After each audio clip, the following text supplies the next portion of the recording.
Hello everybody, thank you for tuning into another video. My name is Joseph Kehoe from LePage ProAlliance, always helping you out with all your residential and commercial real estate needs in Bay of Quinte, Prince Edward, and beyond. This week's video is going to be on selling a residential tenanted property.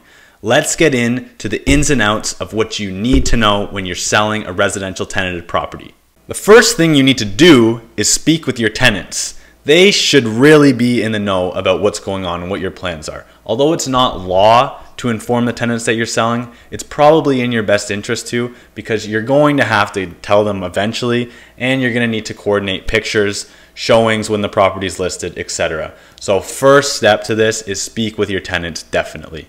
Next, you need to know the term of the lease. You need to know if you're on a 1-year lease, if you're on some type of fixed term lease, if you're on a month-to-month lease. You should know this, because if you're on a 1-year lease and you still have 8 months left on your lease with your tenant, you can't kick them out until that 8 months is up, even if it is a buyer occupying that property for their primary residence. So finding out the term of the lease is crucial. If you're selling a duplex, triplex, or bigger multifamily, you need to keep track of your leases. You need to keep track of when the renewal date is. Are they month to month? Are they fixed term leases? When your rent increases are due, because the new buyer is most likely going to assume these tenants and they're going to want these leases. Next is pictures and showings. So you want to be on good terms with your tenants so they can get the property nice and organized, so when your photographer comes in to take pictures, the property looks presentable. As far as showings go, you need to give your tenants 24 hours notice for showings, and the property is available for viewing between 8 a.m. and 8 p.m. Offer time. If you're the landlord and you receive an offer that the buyer is going to occupy one of the units or the unit as their primary residence, you have to be prepared to see a clause in the offer stating that they authorize you to give an N12 notice to the tenant on their behalf. Notice and compensation. So when you're accepting an offer as a landlord from a buyer who's going to occupy that property as their primary residence, there's a crucial thing you need to know.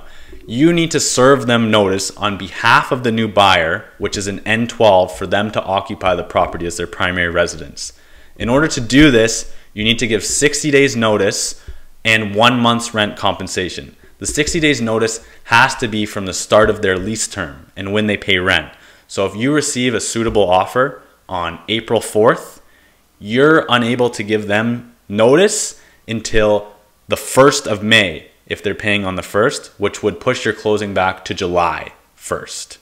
And then the 1 month's rent would be responsible from the person who's giving the notice, which would be the landlord/seller. So there's a quick overview of what you need to know when you're selling a tenanted property. As always, if you have any more questions, please feel free to reach out to me. All my info is in the description below. Thank you for watching. Stay tuned for next week's video. If you're a buyer buying a tenanted property, I'm going to explain the ins and outs of that as well.